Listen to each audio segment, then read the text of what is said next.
Yeah, morning everyone, and great to see a few Tracer hoodies getting around in here. My name's Ray. I'm one of the co-founders and core developers on Tracer DAO, and yeah, today I'm here to give you a bit of an introduction to what we're doing and what we're looking to build into the future. So Tracer, we're building permissionless base layer derivatives infrastructure. Now, what I mean by this is we're not building a single derivatives protocol, but instead we're building an ecosystem of derivatives. Our mission here is to... Is it not close enough? Or? Yeah, no worries. Alrighty. Yeah, so our mission at Tracer is to democratize access to financial markets and also give risk management tools to everyday people. And before we dive into what Tracer is actually doing, I sort of want to sit on that point a little bit and highlight why it's actually really important that everyday people have access to risk management tools. So I'd like everyone to just think about gas for a little bit, and not Ethereum gas for once, but IRL gas. So for most of us, fluctuating gas prices can be annoying, but take your Uber driver who actually relies on gas to generate a stable income. So if an Uber driver could easily hedge their exposure to gas over the next 6 months, it would mean their income is more stable, and then they can continue providing the great service that they do. So obviously derivatives are a really important tool, and we can see this in traditional financial markets. So the global derivatives market is over $1 quadrillion, which is absolutely massive. And then compared to DeFi, which is only 100 billion, all of DeFi, yeah, DeFi is tiny comparatively. And within DeFi, derivatives still only form a tiny portion of that total market cap. So there's a massive opportunity here for an ecosystem of derivatives to sort of take some of that value from the traditional derivatives market and bring it into our DeFi ecosystem. There are a few really big things that Tracer is trying to solve that are massive problems in traditional derivatives. First of all, there's a major lack of transparency. It's very difficult to figure out what's going on in the traditional derivatives market. By building on top of Ethereum and open ecosystems, this transparency is there by nature. The second big point for us is it's very hard to measure counterparty risk. This is why you have a lot of third parties involved in traditional finance, brokers, clearing houses. Again, utilizing smart contracts, we can mitigate counterparty risk significantly simply by baking all the rules into contracts. Thirdly, which is one of the big points, there's a high barrier to entry. So that Uber driver I mentioned before, he can't easily access these tools. They're usually left to major traditional institutions. And finally, and I think most importantly, traditional derivatives aren't programmable. And there's a few reasons why this is very important. Firstly, everyone knows in DeFi, composability is massive. So having programmable derivatives means that we can take these derivatives and use them across the board in DeFi. But even more importantly is these can then be plugged back into the traditional world. So with our Uber driver example, now imagine that instead of having to log onto a site, he simply uses the Uber app, clicks hedge now, and he's hedged for the next 6 months. So I've sort of talked a lot of high level, but what have we actually done so far with Tracer? So in September last year, we released our first derivatives product, which was Tracer Perpetual Pools. Perpetual Pools is a new DeFi primitive, and it provides a few really nice things that are super helpful for users. So first of all, it's fully tokenized leverage. So when you mint a Perpetual Pool, you actually get the token in your wallet, which again allows us to plug into DeFi. So you could mint a 3x long ETH token, you could take it over to Rari, you could deposit it as collateral and take a loan against it. Secondly, because of the mechanisms behind the scenes, there's actually no liquidations required, which makes it super simple for anyone to get involved in this. You don't have to worry about a margin account. You don't have to be watching the ETH price as it's crashing and making sure you're not going to get liquidated. It's buy the token, put it in your wallet. So Perpetual Pools V1 was our validation of this new primitive.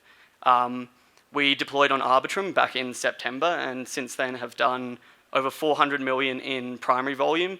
So that's volume going directly through the tracer contracts. We've done over 100 million in secondary volume, so that's going through Balancer. And then we've had, at the peak, over 50 million in TVL. The other point, which I think is really important, we've had no hacks, no exploits, and luckily no wrecked articles or SAM messages. For us, we actually think this is a really big point. To grow the DeFi ecosystem, we need to continue to build safe systems, otherwise no one's going to come and join us. So yeah, we've worked with some really great teams here, Rajiv from Securium, the Sigma Prime guys, Spearbit, Runtime, Code Arena, and we're super passionate about this being a wider ecosystem problem. So if you do want to come talk security to us, yeah, we're more than happy to. So how did this Perpetual Pools V1 product actually work? Again, we've leaned into simplicity. So there's 4 steps if you want to use it. Step 1 is simply select your market. Step 2, pick if you're going long or short. Step 3, choose your leverage. And then step 4, pick your collateral. And that's it. You can mint a long or short token. Now, the thing we're really excited to be talking about at ETH Denver is our V2 of Perpetual Pools. So V2 is the next iteration as we grow into this wider ecosystem. And we've fixed a few things that make it a much more usable product. So first of all, we've significantly reduced volatility decay. So for those that don't know, volatility decay is actually a common problem across leverage products. Basically, as you hold these tokens over time, their value decays due to volatility in the asset that you're tracking. What we've done here is basically we're using simple moving average oracles now, which will smooth out the asset you're tracking, and it allows you to hold these tokens for longer. The other thing, which is a really massive point for us, is we're enabling fully permissionless deployments. So we've seen this across the board in DeFi, but we haven't seen it too often in the derivative space. But basically what this will allow is you can come along, you can pick your own oracle, you can pick your own leverage, you can pick your own settlement token, and then deploy your very own market without writing a single line of code. So, actually I'll hold on this a little bit. Some of the things that this actually enables for communities out there, if you are interested in leveraging derivatives to build something else that's more interesting, you can come along and use this platform. So we're building this infrastructure to enable communities, to enable DAOs, to access the power of derivatives and take it and do whatever they want with it. The one big thing that I haven't touched on yet, that if you've followed the derivative space for a while, is actually really important, is data. So one of the other things that we're really excited to come out with is the tracer data layer. So what we're doing here is we're building the infrastructure to be able to deploy entirely new markets backed by Chainlink.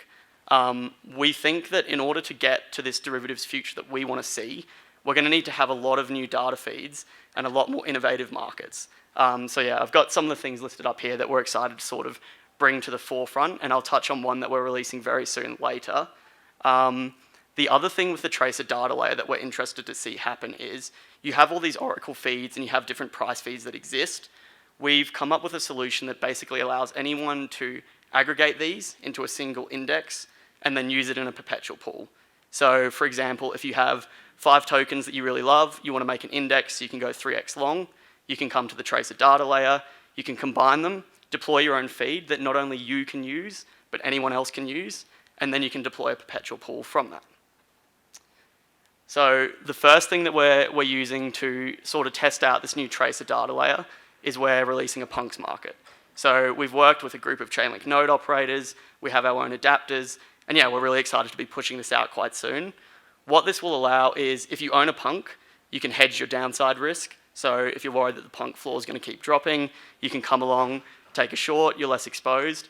If you really love NFTs and you want to get exposure to punks, you can come along and take a long position without having to afford to buy an entire punk. So yeah, I've covered quite a lot here in different places of the tracer ecosystem. So I sort of want to take a step back and just highlight why this play of having multiple pieces that all link together is very powerful. So I've talked about Perpetual Pools V2 and some of the efficiencies it provides. I've talked about permissionless deployment and how anyone can now deploy a market without writing a single line of code. I've covered the Tracer data layer, which actually enables these Oracle price feeds to come along and be deployed in a safe and secure way. So if we put these all together, what this sort of enables is if you're a stablecoin community and you want to see a new use case for your stablecoin, you can come along and deploy a new market. Maybe you're a DAO and you want more use cases for your governance token. You can deploy a market that allows people to get exposure to ETH without having to sell your governance token or without them having to lose exposure to your governance token. The opportunities are kind of endless here for what you can deploy, but the point is that anyone can do this and it's accessible to everyone. So yeah, I hope this has sort of given a good introduction to Tracer, what we're building and where we're going. I just have one ask from everyone. Head over to pools.tracer.finance, try out the app, and yeah, let us know what you think. Thank you.